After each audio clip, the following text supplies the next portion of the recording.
Halo teman-teman, welcome back to Lick Me Talk. Jadi di akhir bulan September ini, Lick Me Talk mau bahas how to be an entrepreneur yang pastinya bisa meluncurkan ide-ide yang kreatif dalam bisnisnya gitu. Jadi kita mau membahas creativity in business. Nah, sesuai judulnya nih, mau jadi creative founder. Siapa di sini yang cita-citanya ingin menjadi seorang wirausaha? Coba komen ya, komen nih di bawah. Kali ini aku mau membahas soal itu nggak akan sendirian, karena akan ditemani dengan alumni dari STEMIC LIKMI.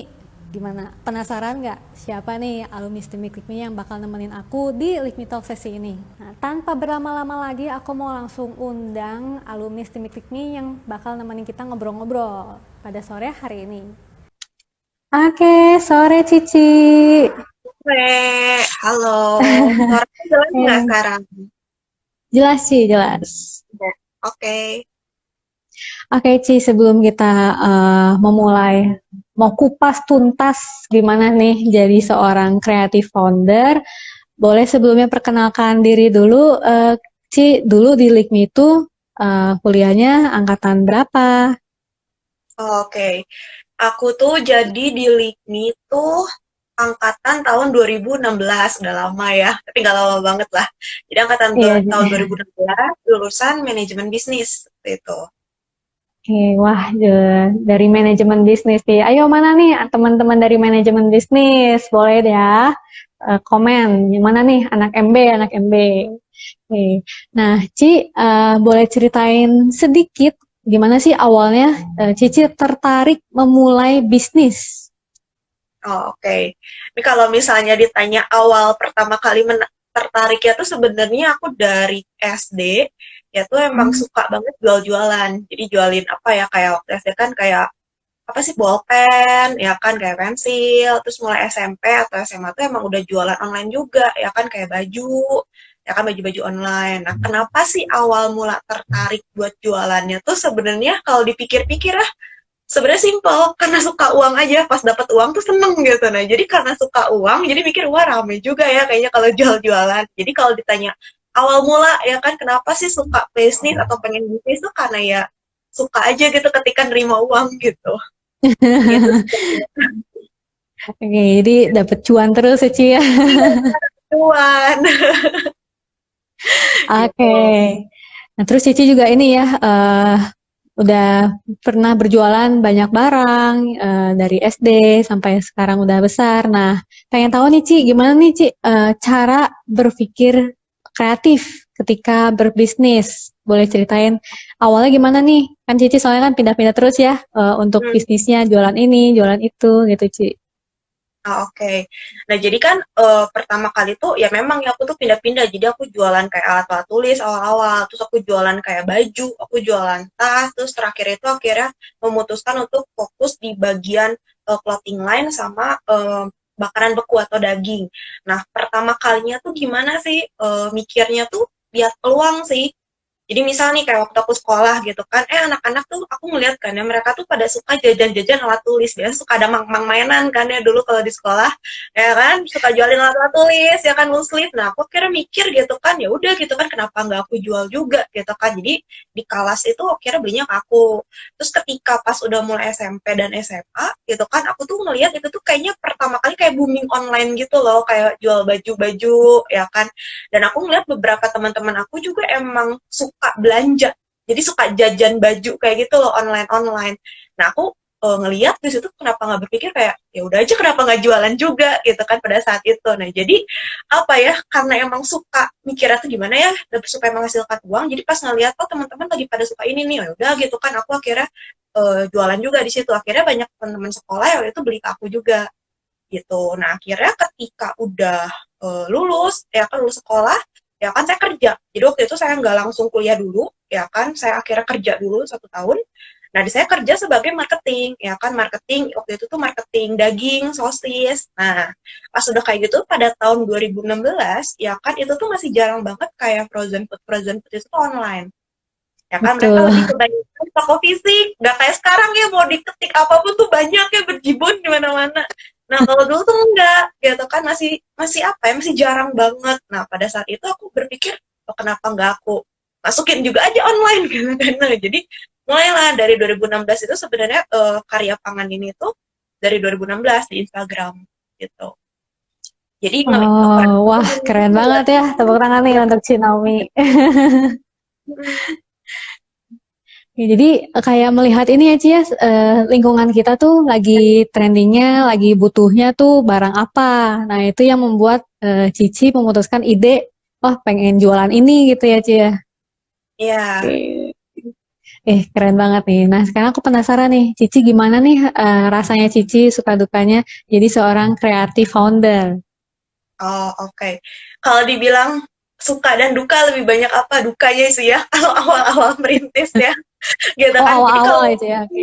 awal merintis, jadi kalau misalnya banyak kan orang ngeliat kayak wah kalau bisnis tuh enak ya kan, bener sih enak gitu kan, di satu sisi punya fleksibel yang namanya fleksibel waktu ya kan, tapi ketika awal-awal merintis ya kan, wah itu saya ngerasain banyak gak enaknya sebenarnya. Iya sih fleksibel waktu, tapi kayak misalnya satu kita harus belajar pembukuan ya kan, kayak saya kan nggak ada basic pembukuan ya sebenarnya gitu kan, di LIKMI diajarin waktu itu karena bukan prodinya akuntansi ya basicnya doang gitu kan ya, jadi pas disuruh pembukuan tuh kayak bingung.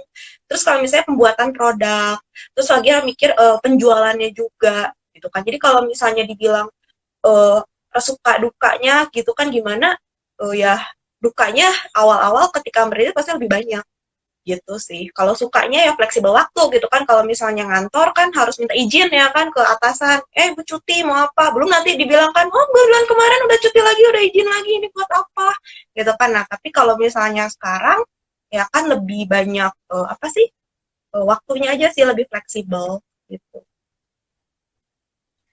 Oke, jadi yang awal-awal memang saat ketika merintis itu rasanya susah ya Ci ya, cuman sekarang udah mulai bisa beradaptasi dan waktu untuk Cici berbisnis jadi lebih fleksibel. Ya. Oke. Nah, dari pengalaman Cici nih, boleh sharingkan ke teman-teman skill apa aja nih Ci menurut Cici yang harus dimiliki oleh seorang pembisnis? Oh, buat skill ya. Jadi kalau misalnya buat skill, kalau menurut aku ya, skill kemampuan, satu, ini yang penting dulu ya sebelum masuk ke skill, ketika kita mau mulai sebuah bisnis, pastikan itu punya mimpi. Mimpi atau goals. Kenapa? Karena kalau misalnya kita bisnis kayak, misalnya cuma ikut-ikutan, teman-teman lagi ikut-ikut ya udah pengen bisnis, kalau kita nggak punya mimpi, nggak punya goals, itu pasti nggak akan tahan lama. Bentar juga itu pasti berhenti gitu. Makanya kan kalau sekarang saya tuh ngeliat gitu kan, kayak saya suka keliling ke kafe-kafe, ngeliat tuh banyak tuh kafe yang nggak nyampe 6 bulan ya udah tutup ya kan, baru 3 bulan tutup ya kan. Itu kenapa? Karena mungkin nggak punya goals yang jelas ya kan, nggak punya mimpi yang jelas.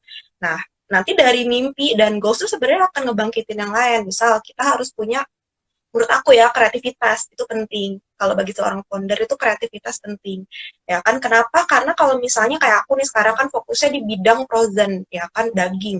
Ya kan banyak nggak sih orang-orang yang ngejual produk frozen, banyak ya kalau sekarang, klik aja di Tokopedia di mana-mana ada.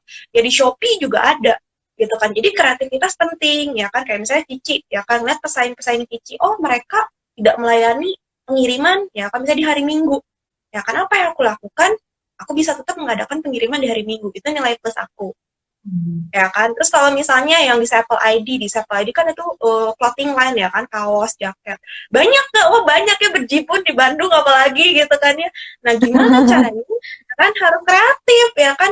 Jadi kreatif itu bisa cari referensi ya, banyak ya, bisa di Google, di Pinterest ya kan.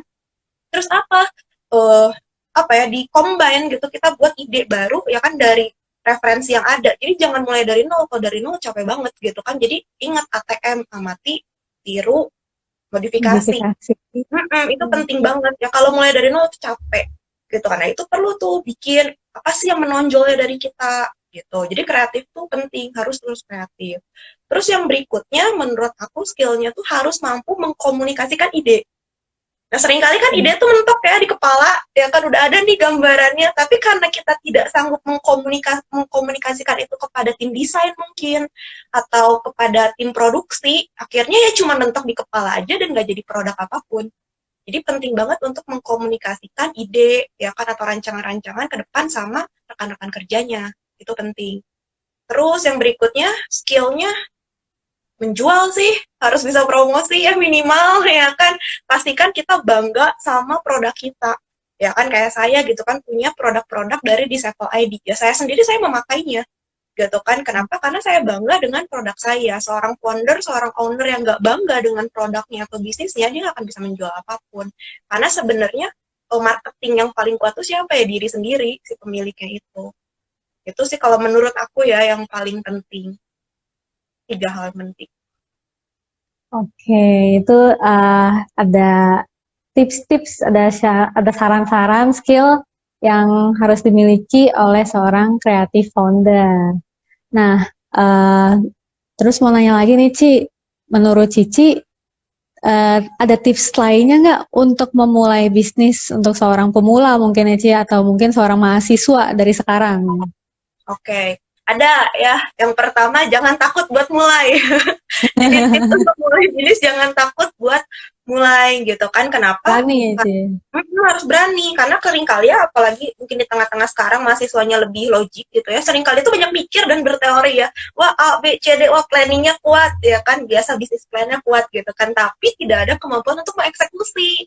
Takut tuh buat Hmm. eksekusinya. Jadi sekuat apapun bisnis plan, tapi kalau kita takut buat mengeksekusi ya nggak akan pernah jalan ya, nggak akan pernah jadi gitu ya. Jadi eh, yang pertama sih jangan takut buat mulai.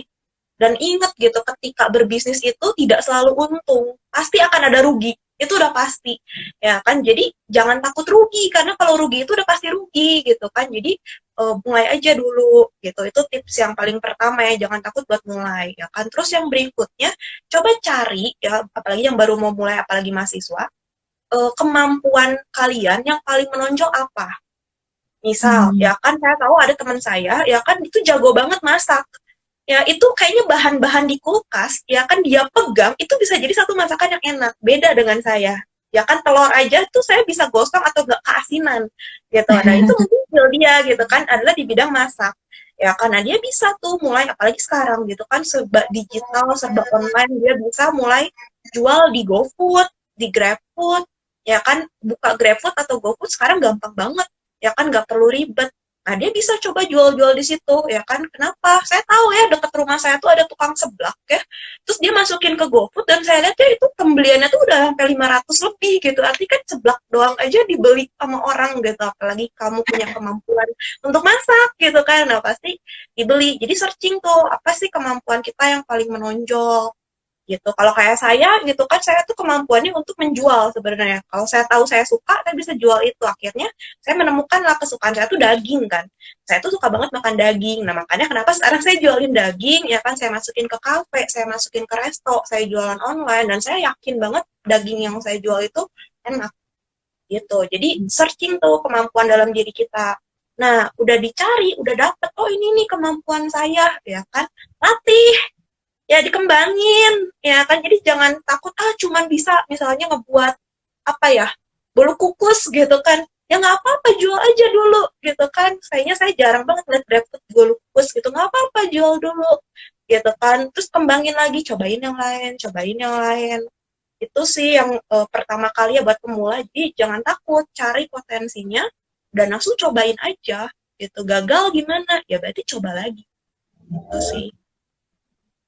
Oke, ini penting banget ya nih buat teman-teman mahasiswa. Kalau misalnya ada ide, jangan dipendem, coba boleh dieksekusikan ya, Ci ya. Terus Iya. kan memang ada pemikiran gitu ya, wah nanti gini, nanti gitu, yang malah bikin overthinking sendiri ya, Ci ya. Biasanya Iya, nih mahasiswa seringnya overthinking. Nah, boleh dicoba betul. dulu aja, Ci ya. Boleh dicoba, terus nanti kalau udah misalnya udah bisa dikembangin lagi, diperluas lagi, Ci ya. Iya. Oke, wah mantap banget. Nah, terus mau nanya lagi nih, Ci, mau nanya lagi. Eh, Boleh sharing sedikit nggak, Ci? Kan Cici mengalami ada pasang surut ya. Dalam bisnis tuh ada pasang surut ketika bisnis. Sharing dikit nih, gimana sih kita menangani hal-hal tersebut supaya ke diri kita sendiri sebagai seorang entrepreneur itu tidak down. Oke. Nah, mungkin kalau ini sih saya dari rekan saya kan di Sepaldi saya bareng ya sama rekan saya namanya Kak Yorga, dia sempat bilang seperti ini, di tengah krisis percayalah di situ pasti ada peluang gitu kan. Hmm. Jadi contohnya gini aja, di selama pandemi ini buktinya banyak lahir orang kaya baru, ya kan? Artinya apa di tengah Benar-benar. krisis kalau misalnya kita mampu melihat peluang, ya kan kamu bisa menciptakan peluang itu. Kamu bisa ngambil peluang itu untuk suatu keuntungan gitu kan. Jadi sebenarnya lihat nih optimisnya kita sih, pola pikirnya kita ketika kita berpikir positif, oh ini di tengah-tengah krisis segala macam gini-gini, terus kita berpikir positif pasti ide datang. Nah biasanya kita jadi down, terpuruk dan gak punya ide karena kita terpendam dalam si krisis itu, ya kan. Wah kita malah khawatir, kita malah takut, ya kan, terus kita malah kebingungan. Nah itu akhirnya apa, nggak akan mungkin ada ide yang datang.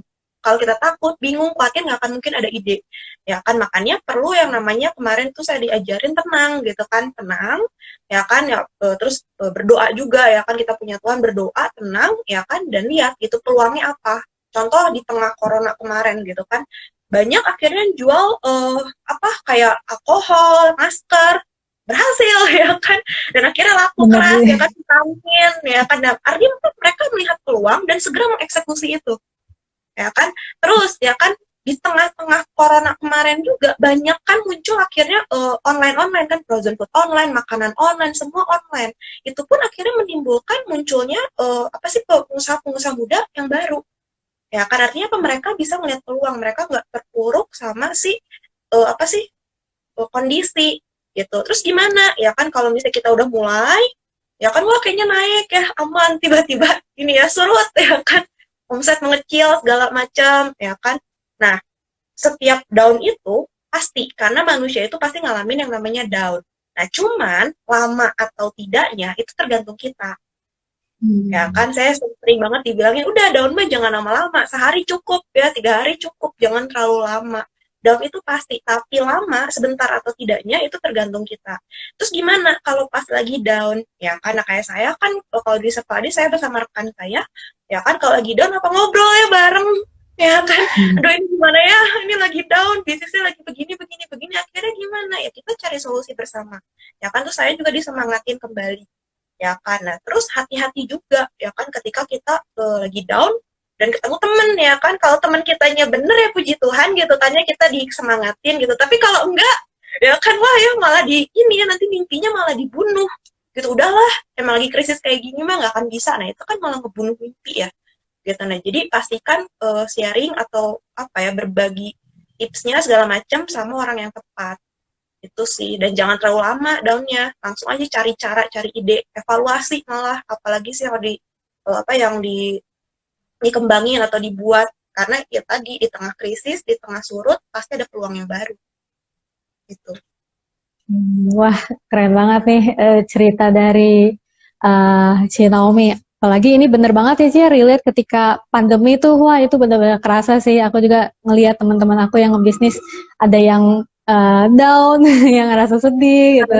Itu bener sih kerasa. Nah, Ci, selama kita ngobrol nih, kita punya banyak pertanyaan dari teman-teman.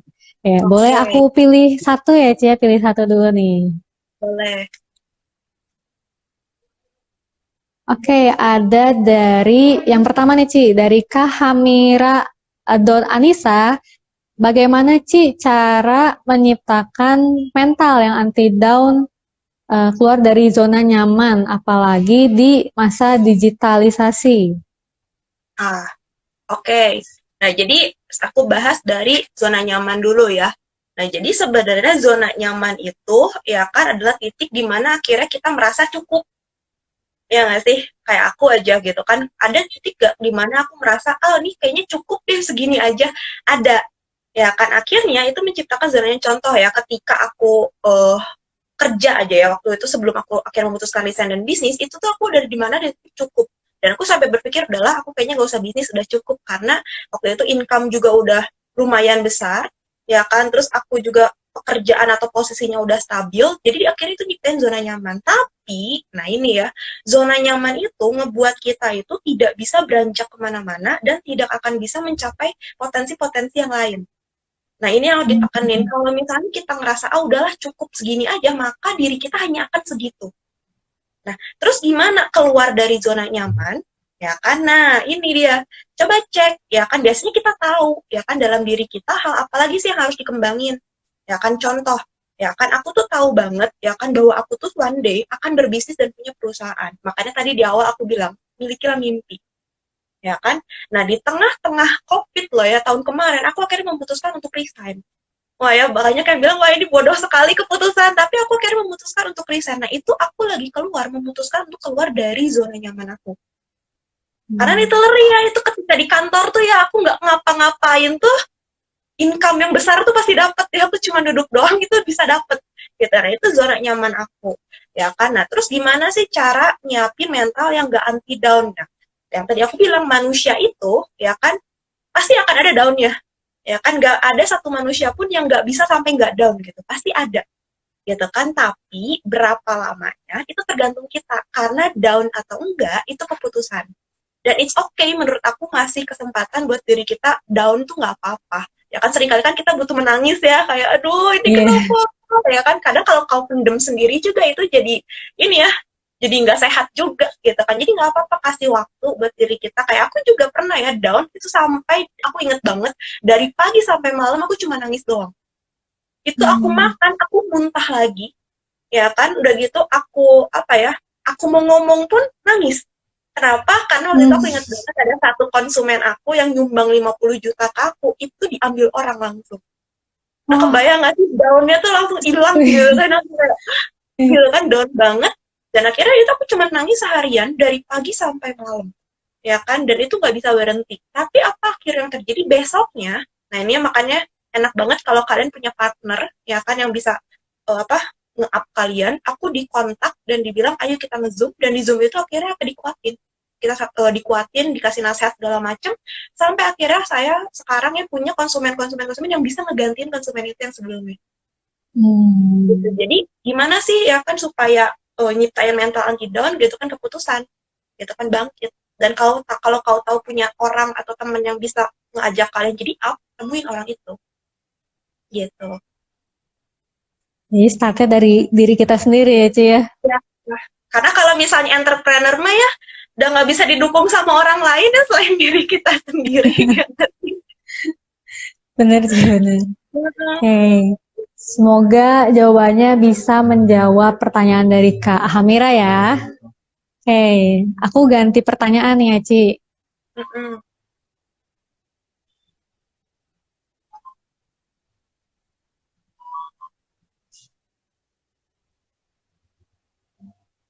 Ada dari ini Ci, dari Kak Humaira Amida Nurul 1245. Bagaimana menanggapi komentar-komentar pedas, apalagi yang bikin kita down, minim skill gitu. Oke ya, komentar ini ya nyinyiran netizen ya. Iya nih. Nah, gini, ketika kita mau beranjak sukses atau ketika kita mau memulai sesuatu, itu pasti akan banyak orang-orang yang nggak suka. Ya kan, orang sirik di sekitar kita tuh pasti ada, nggak mungkin nggak ada. Ya kan? Nah, terus gimana ya kan menanggapi komentar pedas netizen ya kan, atau bahkan keluarga sendiri, teman sendiri, apalagi sampai bawa-bawa skill, udahlah kamu mah nggak bisa gitu, sok-sokan banget gitu kan. Nah, gimana caranya? Gini, kita tuh balik lagi ke diri kita tuh bisa menentukan kata-kata mana yang mau kita dengar dan kata-kata mana yang nggak mau kita dengar gitu. Nah makanya satu ya kan, perhatikan pergaulan kita, apalagi ketika kita jadi pembisnis. Ketika aku mulai berbisnis, pergaulan aku tuh kayak makin menciut gitu loh, ya kan. Makin lama tuh kayak makin berada di sekeliling aku tuh emang bener-bener orang-orang yang ngebangun aku gitu. Kenapa? Karena kata-kata itu nggak bisa kita pungkiri, masuk ke telinga, masuk ke hati, ya kan. Jadi kalau misalnya kita cek circle lingkaran kita emang beneran gak bagus, ya kan, malah sering bikin kita down, sakit hati, udah ditinggalin aja. Dan percaya ya kan, ketika kau fokus ya kan dengan bisnismu, ya kan, Tuhan tuh akan mempertemukanmu dengan orang-orang yang sepassion dengan kamu. Kayak aku gitu kan ya, sekarang aku dikelilingi oleh orang-orang ya yang tadi ya, yang ngebangun aku, yang sepassion sama aku, ya kan, yang ngajarin aku gitu. Jadi itu penting banget. Terus gimana ya kan, udah dibilang aduh minim skill, terus terlanjur masuk ke hati ya kan, ya aku mah gitu kan emang nggak punya skill, ya kan. Ya udah, apa sih, kalau menurut aku ya langsung perkatakannya enggak, ya kan, aku punya skill gitu. Dan yang tadi aku bilang di awal, coba cari, refleksi, evaluasi apa skill yang aku punya Ya, aku bisa ini kok, Ci, content writer. Nah, itu skill kan sebenarnya. Aku bisa desain, ya kan, meskipun pakai Canva, nah itu skill. Ya kan, Yes, jadi benar banget sih. aku terlalu percaya nggak ada satu orang pun yang nggak punya skill tuh nggak mungkin ada. Yang ada itu orang yang nggak ngeh skillnya apa. Nah, makanya perlu berikan waktu ke diri kita buat cari tahu skill kita apa. Pasti ada satu tuh, pasti ada. Gitu. Mengenal diri sendiri ya, Ci ya. Gitu. Oke, semoga jawaban dari Cinawi nih bisa menjawab dari Kak Humaira ya. Oke, kita ganti lagi ya, Ci, pertanyaannya. Oke.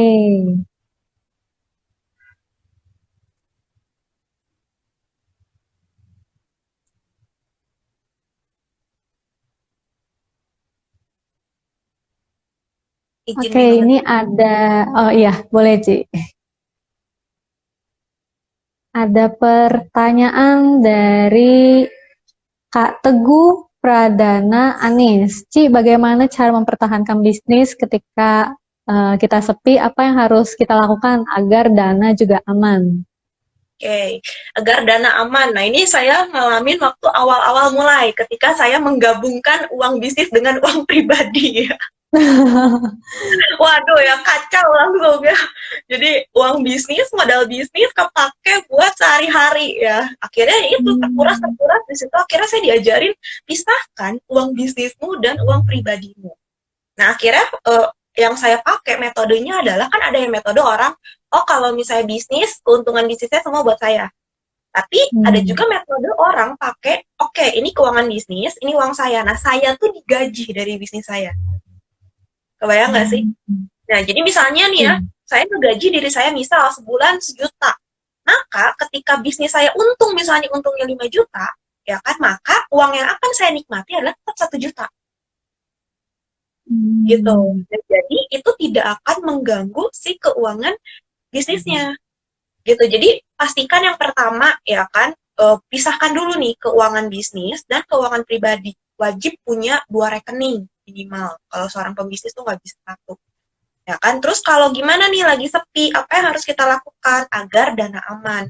Ya kan, ini mungkin kalau misalnya ini yang kalau yang buka kafe gitu ya, kalau nggak yang jual-jualan makanan, ya kan, ini beberapa tips dari kafe-kafe gitu ya, mereka itu suka meniadakan akhirnya produk-produk yang emang slow moving. Ya kan, jadi misalnya nasi goreng atau apa banyak punya yang slow moving, sama dia ditiadakan dulu tuh. Kenapa? Supaya fokus. Ya kenapa, kalau enggak kan habis di bahan bahan baku. Ya kan, contoh sayur kan cepet banget rusak. Ya kan, terus susu juga ya kan cepet basi. Nah, jadi akhirnya mereka mengurangi. Ya kan, terus kalau misalnya kayak saya, ya kan, saya lagi surut nggak, saya lagi turun gitu kan, saya kan jualan frozen. Apa yang saya lakukan? Saya biasanya nyetok sekian banyak. Ya kan, nah saya evaluasi tuh, makanya penting kalau bisnis evaluasi. Ya kan, saya lihat di depan komputer mana produk-produk saya yang laris banget 1 bulan terakhir. Nah, disitulah saya mulai nyetok rada banyak. Yang lainnya gimana? Saya nggak nyetok. Supaya apa? Perputaran uangnya tuh nggak ketahan di barang. Gitu. Itu sih yang paling, yang mungkin yang bisa aku bagi gitu ya, supaya bisnisnya kalau lagi sepi gimana, cek perputaran keuangannya. Kalau misalnya perputaran keuangannya baik, gak kecampur segala macem, yang aku alamin sekarang sih jalan-jalan aja ya. Gitu kan, seringkali kan kalau misalnya dana aman, kalau dibilang tadi ya dananya nggak aman, kenapa? Karena kepake mungkin, ya kan? Atau mungkin ngendap di barang, ya kan? Atau barang yang udah dibeli expired, nah itu kan jadi nggak aman. Makanya penting dievaluasi tuh di situ. Oke, Wih. Oke, semoga bisa menjawab untuk pertanyaannya Kak Teguh ya. Kita ganti ke pertanyaan keempat nih ya, Ci ya. Oke, pertanyaan keempat.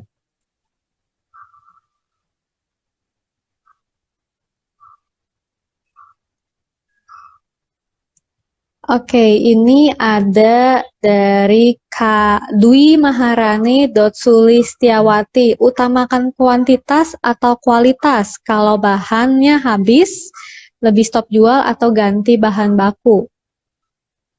Oke. Gimana nih kalau menurut Cici? Pribadi, kualitas nomor 1. Aku pribadi kualitas nomor 1. Kenapa? Karena gini, apa ya, ketika seseorang sudah terbiasa membeli produkmu dengan kualitas yang baik, misalnya grade-nya grade A gitu kan, terus kamu ubah ya kan si komposisi ya kan, terus kita pikir kayaknya orang nggak akan ngeh lo guys ya. itu itu malah ngebuat kita bisa kehilangan pelanggan yang loyal. Contoh, saya di bisnis yang Disciple ID ya kan, nah ketika itu kan saya buat ini ya namanya notebook ya kan, nah waktu itu ya kan saya pakai misalnya notebook yang tebalannya 90. Nah, pada saat itu sempatlah salah buat. Jadi, ya kan, si bagian percetakan kami itu nurunin si ketebalannya jadi 70. Itu kan padahal nggak beda jauh ya, gitu kan ya. Tapi Rasa ternyata bedanya gitu ya, Ci. pelanggan setia kami itu tuh meraba si kertasnya. Kok kurang tebal sedikit ya? Itu tuh kerasa banget. Ya kan, jadi kalau aku mau bilang pertahankan apa, utamakan apa, kualitas atau kuantitas, aku akan bilang paling utama kualitas tuh harus dijaga. Jangan pernah main-main yang namanya kualitas. Contoh kayak saya juga jualan daging, ya kan. Ini pernah kejadian, ya kan, saya kirim daging A yang biasa dia rutin, sempat saya ganti 1 kali. Dan ketahuan, kerasa, apalagi daging, itu yang dirasa. Gitu kan, impactnya apa? Wah, bahaya sekali. Kenapa ini jadi rada alot ya? Kenapa ini? Wah, akhirnya apa yang terjadi? Retur barang, costingnya lebih besar. Ya kan, satu, ya kan kita udah keluar uang buat belinya, ya kan di retur dan kita nggak dibayar, terus barangnya nggak bisa kepake pula. Ya kan, nah makanya kualitas tuh jangan pernah dimain-mainin. Kalau bisa terus ditingkatin, tapi jangan pernah diturunkan. Kalau mau, ya kan, bikin produk yang lain yang memang berbeda. Dan emang kualitasnya di bawah produk A. Kita bikin produk B nih yang lebih murah, ya kan? Gitu, kalau mau seperti itu. Tapi produk yang emang kualitasnya udah bagus, yang orang lain udah pada suka, jangan dimainin. Mendingan kita create produk B yang lebih murahnya. Gitu. Oke, aku juga setuju sih sama Cici tentang kualitas. Soalnya kerasa banget ya sebagai misalnya aku seorang konsumen gitu ya, Ci. Kok kayaknya beda sama yang kemarin gitu ya. Benar. Benar-benar. Oke. Sekarang kita next ke pertanyaan kelima ya, Ci. Wah, lumayan ya, banyak pertanyaannya. Ya, Ci, ini teman-teman antusias banget nih. Ingin menjadi seorang entrepreneur. Bagus ya, supaya lebih banyak lapangan kerja ya. Ayo, para entrepreneur. Oke. Nah, ini Ci, ada dari Kasaputri Lestari Andrianti. Apakah penting di bisnis era digital ini menggunakan influencer atau endorsement biar bisnis kita juga viral dan cepat laris? Menurut Cici gimana? Nah, kalau punya dananya, boleh. Ya kan? Nah, tapi ya kan nggak semua orang mulai bisnis dengan dana yang besar. Ya, sedangkan kalau misalnya kita pakai artis seperti itu kan butuh dana yang lumayan ya, gitu kan. Betul. Saya pernah, ya kan, ini dengar cerita dari tukang salon ya, kebetulan tukang salon saya dulu sering curhat sama saya ya, jadi dia pernah dibilang kayak gini, dia pernah endorse seorang artis, ya kan, dan kalau dia cerita gini, setelah saya endorse bayar lumayan mahal, tapi tetap katanya salon dia, produk dia itu nggak kejual banyak, ya kan, jadi ada yang perlu timbangkan. Akhirnya dia ngasih tahu lah ke saya nanti, ya kan, kalau kalian mau endorse, bilang ke saya, kalau kamu mau endorse, perhatikan si artisnya. Contoh, misalnya kayak artis siapa yang aku sering ikutin tuh, misalnya, ini, Mamah Karina ya. Mamah Karina itu apa ya, istrinya Will Goss, ya kan. Nah, itu tuh kan lebih sering endorse produk-produk untuk anak-anak, ya kan. Nah, jangan sampai, jangan anak-anak atau misalnya, itu lebih sering ke anak-anak. Nah, jangan kita kasih endorse make up. Nah, itu nggak akan laku ya biasanya gitu kan, biasanya kurang. Tapi kalau buat anak-anak, ya kan, nah mungkin akan, akan laku. Kenapa? Karena audiensnya yang dia bangun, itu emang audiensnya yang suka dengan anak-anak. Gitu. Jadi perhatikan juga ya siapakah artis ya atau influencer yang mau kita pakai atau bayar ya kan untuk mempromosikan produk kita gitu. Kalau punya dananya boleh ya kan, itu nggak apa-apa, itu bagian dari strategi marketing ya kan. Terus gimana kalau dana terbatas? Nah ini kan yang paling sering ditanyakan, saya pun sama ya, saya tuh nggak pakai endorsement artis ya kan. Gimana kalau dananya terbatas ya kan? Di Instagram itu ada yang namanya Google Ads lagi, Instagram Ads. Nah, itu bisa dipakai, ya kan? Kayak saya waktu itu pakai Instagram Ads untuk mempromosikan produk daging saya. Ya kan, itu saya budgeting, itu bisa dibudget ya, bisa dibudgeting, saya budget 200.000 untuk 1 minggu. Dan itu lumayan, akhirnya saya nge-guide, satu, follower saya jadi makin nambah, yang kedua, saya dapat orang-orang dari luar kota, bahkan itu akhirnya beli produk saya. Gitu. Jadi kalau dana terbatas gak bisa pakai influencer gimana, ya kan? Ya udah bisa pakai Instagram Ads. Tapi kalau punya dananya boleh nggak pakai influencer atau endorsement? Boleh, nggak masalah. Gitu. Jadi kalau nggak dari ads dari platform ini ya Ci ya, dari sosial media, biasanya kita targetin influencernya ya Ci ya, target pasar influencer yang mau kita tuju ini dia tuh kemana arahnya gitu ya Ci ya. Ya, benar. Oke. Semoga bisa menjawab ya untuk Kak Saputri. Oke, kita next ya Ci. Next ini ada dari Oke,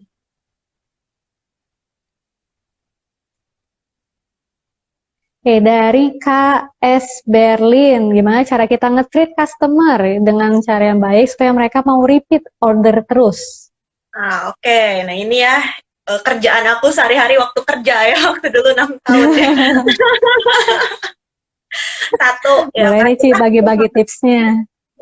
Satu ya, kita harus mengerti bahwa konsumen itu mau sekali dimengerti. Itu yang pertama. Ya kan, contohnya aja kayak kita gitu kan, kalau misalnya kita ngubungin customer service, ya kan, terus customer service-nya tuh annoying gitu kan ya, udah mah ngomongnya hare-hare, ya kan, terus lambat, ya kan, begitu kayak gak ngerti pertanyaannya, terus gak dikasih solusi, kita jadi sebel untuk pakai jasa itu lagi. Ya kan, nah begitu juga sebenarnya dengan customer. Ya kan, satu, kita harus mengerti bahwa konsumen itu mau dimengerti. Jadi, kalau ada konsumen yang komplain, ya, percayalah konsumen yang komplain tuh menusuk ke hati dan bikin kita down. Ya kan, aku pernah down sama komplainan konsumen. Ya kan, karena kata-katanya kadang nyelekit, namanya juga komplain. Nah, tapi apa yang harus kita lakukan? Jangan marah. Ya kan, dengerin baik-baik. Ya kan, dengerin baik-baik. Ya kan, segala keluhan-keluhan dia, ya kan, catat. Ya kan, intinya apa segala macam. Ajukan pertanyaan lagi. Pastikan nadamu rendah ya, jangan tinggi ya. Ajukan pertanyaan rendah. Terakhir, kalau misalnya kita nggak bisa kasih solusi saat itu juga, ya kan kita boleh kok bilang, oke Bu, misalnya Bu Mila ya, oke Bu Mila, terima kasih untuk komplainannya, baik akan segera kami sampaikan, dan nanti paling lambat besok jam sekian akan dihubungin. Itu boleh banget. Nah, udah ditutup, nah kalian carilah ya solusinya bagaimana. Gitu kan ya. Nah, itu penting banget. Terus gimana ya kan kalau misalnya bikin konsumen supaya jadi loyal, ya kan, terus-terusan. Ya tadi ya, kalau konsumen komplain kamu tanggapi dengan benar, ya kan pasti dia akan loyal.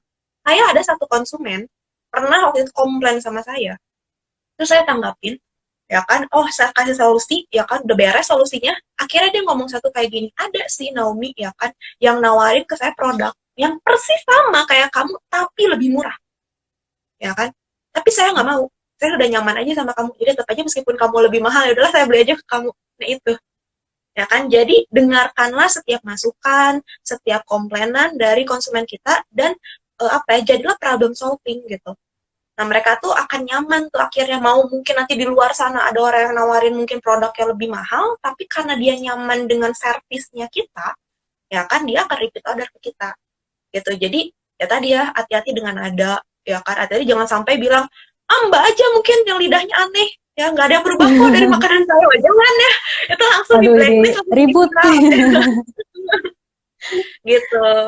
Itu sih biasanya kan orang akan jadi loyal tuh ketika kita itu yang nge-treatnya tadi konsumen keluhan, ya kan, ada mungkin request yang aneh-aneh, wah ya pernah tuh ya request aneh-aneh, nah jangan langsung bilang nggak ada, jangan, itu tuh akan ngebuat konsumen jadi ya udah enggak.